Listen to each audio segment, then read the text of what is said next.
What's going on? What's going on? Brutus here on my mini FO couch. One of my minis. Starting to collect them like Darth Sidious from the Star Wars. But I'm over here at Team WBT. That means it is Minor League Champions War League time, or the Mlcw. And unfortunately, came up just 1 star short. But that's the name of the game. Team WBT match went up against Black Diamond, who I'm very familiar with from a long time ago. I think we've warred, when I was at Team WBT, we warred against them, or hashtag Halo did back in the day. But it's a relatively well-known clan, and they're very good. Taking a look at the breakdown for this, it was 2, 5, and 18. And looking at the dip percentage was 50%. However, just 96 and 90% for the other two. Really close. And when you start to think about the score, even though the percentage favored Team WBT by ever so slightly of 0.12, you take a look over at Black Diamond side, and they got 75% dip percentage with the 52% on a 10. So truly, that's how close it comes down to with those dip percentage and how dips and how important that they are. No 10v10s this war at all, either side. So taking a look at this, you got 2 Town Hall 11s doubled, and you got 2 Town Hall 10s uncleared on the Team WBT side. That's what Black Diamond did. For Team WBT, they doubled the top Town Hall 11s and left 3 Town Hall 10s uncleared. They got oh so close with this one right here on the 96%. It's unfortunate, but why dwell? Moving on to, for the recap. The rest was cleared. So let's show some nice ones I picked out for you this war.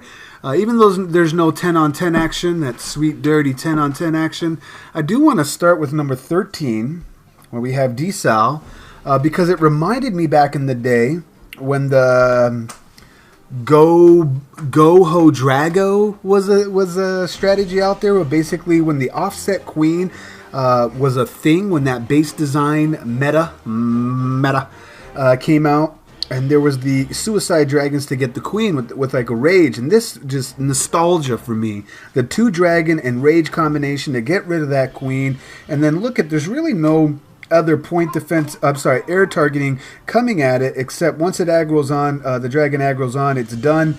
Aggroes onto the BK, it's done to the air defense. And then the shattered entry from the top here with wall breakers coming in, splash damage all being distracted. So a giant bomb on the outside, good entry right here with late bowlers with a nice funnel. However, 2 of them split, which is not a shocker nowadays, right? Does not get the full bowlers to go inside, but the jump is still nice, and really raged bowlers, any amount of them, just do work. The queen goes on the outside, and I don't think that was a part of the plan, but it actually helped them a lot on this raid.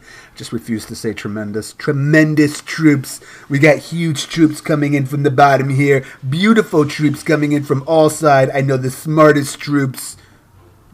Sorry. Hogs coming in from the backside, and I like how he sent all the hogs from the bottom, from the right side where the queen would be walking to. So we still have the queen ability, and she's the best cleanup troop on the map. And he's got the skeleton spell, but look at this right here. Look how he drops the skeleton spell directly in the blind spot of the mortar, and you got the hound basically chasing these hogs, which is null and void for the rest of the raid. Meanwhile, not only is he taking away that splash damage coming towards the hogs on the back end, but he's got a shit ton of cleanup troops, huge troops coming from the left. And it's not being announced. It's going to be a surprise. Whatever. Go to ×2, nothing but cleanup. Great job, Desal, and great illustration about how to drop in a skeleton spell into a blind spot of a mortar, which is quite effective. Let's go down to number 16 here. We got Vish. I really like this raid as well, only from the hound deployment of this raid. So we have a golem tanking this. Just trying to fish out, see if there's maybe a Tesla in this area. Oh, I'm sorry, trying to bang on this wall. And so, in the fact that he put down one golem to see if he would get it to bang on the wall, didn't, then he adjusted and put it even further to the right to make sure it would bang on the wall. And then that golem, that jump makes it reroute inward, but still distracting the archer tower, so that allows these wizards here that unfortunately are chasing the BK now, but then they stop and start working on the funnel for these bowlers. Again, you got Tweedledee and Tweedledum there going to the far right doing cleanup, which actually helps in the long run because they're taking down high hit point storages and town halls. BK to the left, Queen in the middle, ability being used, and then right here, look at this right here. No sweepers, 2 ADs left, and he drags them clear across the base from left to right, taking all the Black Sams and Larrys that love to pet the hounds, and then the Queen snipes the Larrys as they traverse past her. Just so nice. Then the complementary loons towards the top part with a little bit of haste there to push them through Wizard Towers, so that way when the pack or wad of loons head over to the Wizard Towers, they're done. And that's a real threat towards wad of loons coming into Wizard Towers. You never really want to do that unless you want to avoid that at all costs. Going to ×4, nothing but cleanup. He has loons in all different spots with a cleanup baby dragon at the back end to boot.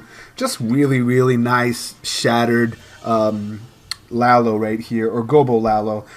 For the last two raids, I was just highly impressed because I watched them attack all the time, and you kind of know each other's style and what they favor. So I saw Abe Ortiz, the infamous hog everything Abe Ortiz. Now just take a look at the army. I saw the army, I was like, hold up. Was this really him? He's using air miners. Like, WTF. That is not the Abe Ortiz that I know. So I didn't think it was him. I'm like, I need some confirmation here. You know, Illuminati confirmed. But the entry looked a lot like him, but I was just so shocked. If you take a look at this, the haste, the heal, Lalo, this is not the Abe Ortiz that I know. I mean, I was so confused. And apparently he's sipping the Kool-Aid. He's been practicing on the air miners. Maybe he, you know, if you can't beat him, join him. Hogs are still very much OP, but there's really not, back in the day when I warred with Abe Ortiz when the poison spell first came out. The base building meta didn't really change all that much. As you can take a look at this beautiful, beautiful Lalo right here, and just the haste and heals all in the right spots. I was just so highly impressed to a point that I almost didn't think it was him, because not that to knock Abe Ortiz, he just hates Lalo. He absolutely hates it. He loves hogs, but this was really impressive. But he basically would hog everything on the map. It didn't matter what it was, and he would just wreck face with it, and just loathed loons of any kind. Hated them. That's what I remember from him. And then I do remember him talking through chat of line and things like that, asking about him, like, you know, I might as well try and learn. So if this is the result of you practicing, holy shit, bro, that is impressive. Moving on from there. It's like basically me trying to do a queen charge, because I suck at queen charges. 1 for 9. Not that I'm keeping track. We got Rocky going up right here, doing the starting to get famous. You know, the Mike always uses this, or I like to refer to him as Mayic. But perfect base for it. You got the 480s all on one side. You got the sweepers blowing away from everything. Zap Quakes 1 air defense that's deeper away from the shallow air defense on the right, which the Queens... the Royals will get that one, and then he's got the Lalo for the back end with the max haste for basically a straight shot of these 2 air defenses. You'll see how he does that, using a baby dragon to start the funnel, and then the Royals to finish it off. This is also not in Rocky's forte. I've seen him, he does really good hogs, really good loons. I haven't really seen him do too much of this style attack, and I thought he executed it quite brilliantly. As you can take a look here, he's going to basically bum rush the queen, swap that out, and then the point defense, there's really only 3 with the rage to win the battle of the CC encounter and the Expo locked onto him, and the heal to sustain the dragons. And then meanwhile at the top, he's got that max hound coming in, tanking, and it pops right there. But look at this haste. He wins this battle right here. I mean, that is just excellent. Excellent base recognition and execution and use of the troops, which is what we're seeing a lot from Mike or Mayick lately. And then on the back end, he's got his Royals coming in, getting that shallow air defense. And at this point, there is only 1 point defense that poses any threat to any of the air troops that he has on the map, which is that Archer Tower, because the splash damage of the Wizard Tower ain't going to do jack to those dragons. So nice. Really impressive, Rocky. Executing this this type of a strategy for these types of bases that we're seeing all over the place now. Nice job, man. We'll go to ×2. It's nothing but cleanup. Great job to everybody at Team WPT. Unfortunately, just what didn't swing your way. I'm sure you guys are already planning for the rest of the week. And respect out to Black Diamond for getting that win. Once again, it's Brutus reminding you, you got to be better than the double. And now we'll check you next time.